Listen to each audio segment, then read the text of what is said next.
ne vais pas vous embêter très longtemps, mais on tient quand même à un petit discours d'inauguration de notre médiathèque.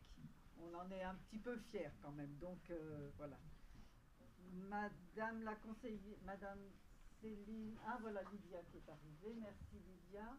Céline, elle arrive dans un petit moment. Donc quand même, monsieur le conseiller départemental, monsieur Marcel, mesdames et messieurs les élus du territoire, de la commune, l'architecte, madame l'architecte que je ne vois pas mais qui devrait arriver aussi. Elle arrive aussi, voilà, les bureaux d'études, les entreprises, mesdames les bibliothécaires et tous les bénévoles de la nouvelle médiathèque du Guiers.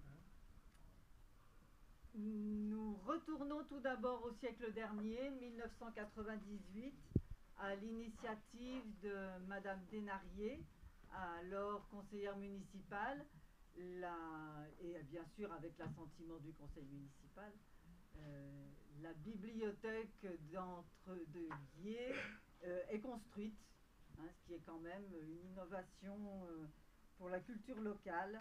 Les livres sortent des fonds de classe, des armoires de fonds de classe et avec le papier bleu, et trouvent ici un bâtiment spécialement conçu pour eux.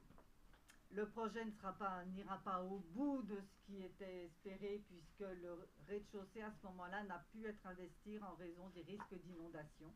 Tout est muré et le bâtiment s'endort tranquillement jusqu'en 2020, où un nouveau plan d'occupation des sols élimine les risques, les perspectives d'inondation. Et ça concourt également avec le fait que la bibliothèque est en cours d'explosion, ce qui est très bien. 500 lecteurs, grosse réussite. 8 communes qui viennent de 8 communes. Hein, et donc, tout est trop petit. Voilà, tout est trop petit. On envisage donc la possibilité d'agrandir. Une architecte à ce moment-là est choisie. Et on rentre dans ce processus d'études, d'analyse, de choix des entreprises, et les travaux sont lancés en 2024. Ben bien, on est en 2025. Excellente concertation entre l'architecte, le département, la DRAC, tous les services nous ont énormément aidés avec les bibliothécaires, bien sûr, à construire ce projet, à l'affiner peu à peu. Et les entreprises ont été après extrêmement coopératives dans la mise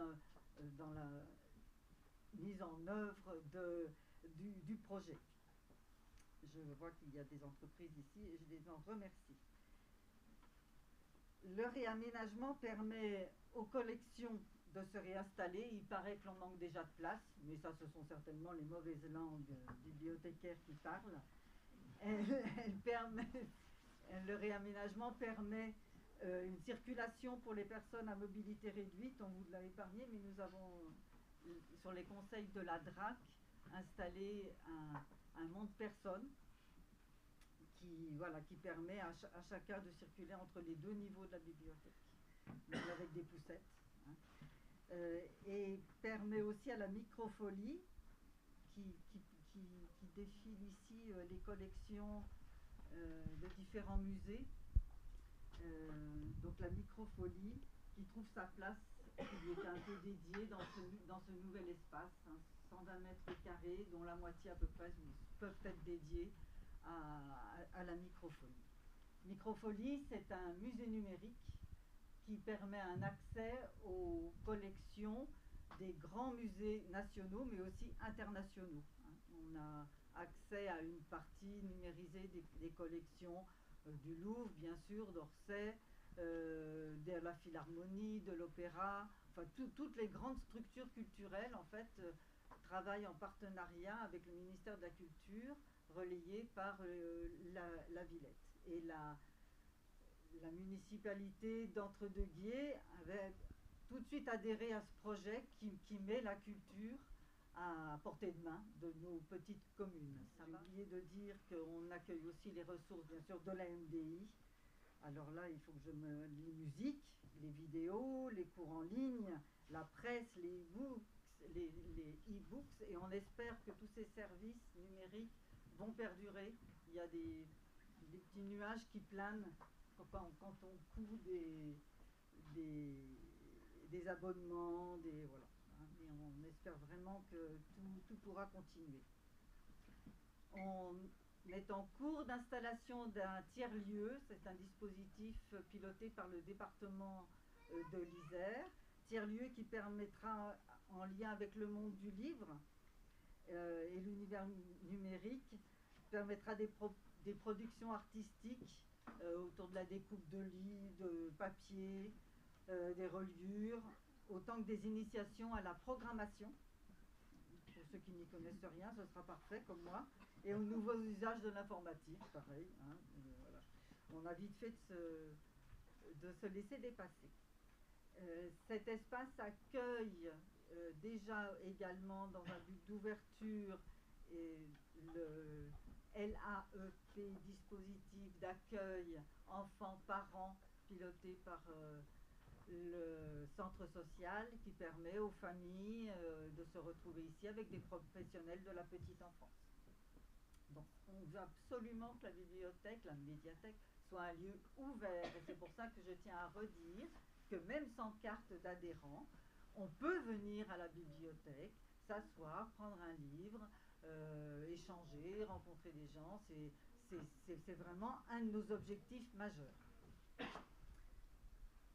Je vais clore avec les remerciements.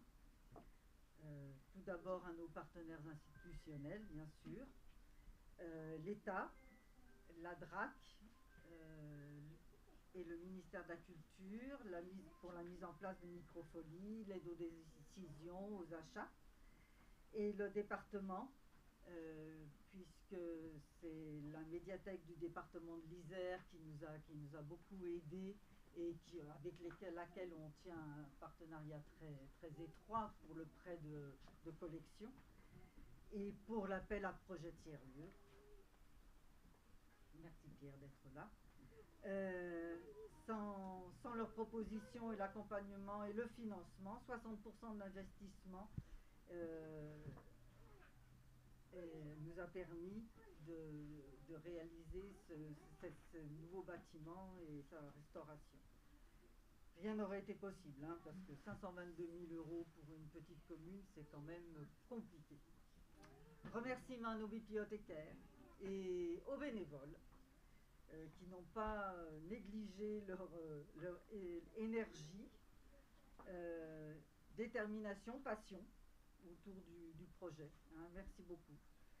Remerciements à notre directrice des services qui nous fait l'honneur de sa visite, et puis de son assistante Carole qui doit être là aussi, elle est là, parce que c'est compliqué, une commune en travaux. Vous allez voir que c'était pas les seuls, donc ça crée une certaine ébullition, et comme celle d'aujourd'hui d'ailleurs aussi.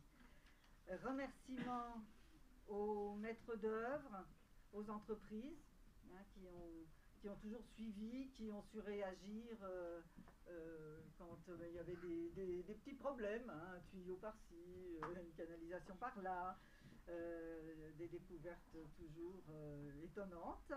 Je ne sais pas si Madame Pinette est arrivée. Non. Merci à vous, hein, pour votre présence, hein, hebdomadaire, voilà, les entreprises aussi, mais vous avez suivi ce chantier avec beaucoup d'attention, de bienveillance. Remerciements au conseil municipal qui a toujours été là à l'écoute, et qui a suivi à chaque fois nos déboires, nos demandes. Merci à Pierre d'avoir animé tout ça en chef d'orchestre qu'on connaît. Merci. 3 mentions spéciales avant de vous laisser partir. Mention à monsieur Antoine Capelli, qui a fait un legs important à la commune, et dont une partie a permis la réalisation de ce projet. puisqu'il avait souhaité que son legs serve à l'aide sociale de la commune. Donc merci à sa famille. Madame Casamata est-elle dans l'assistance? C'est une de ses descendantes qui est là, représente ta famille. Elle sera là. Hommage ensuite, donc, je le répète, à Madame Desnariers. Hein, il y a des gens comme ça qui ont des visions de ce que peut être une culture locale et un accès facilité à une ouverture sur le monde. Merci à Monsieur Desnariers d'être là. Et puis merci au conseil en aménagement, urbanisme et environnement, le CAUE 38. Je ne sais pas si Madame Kiriani est déjà arrivée.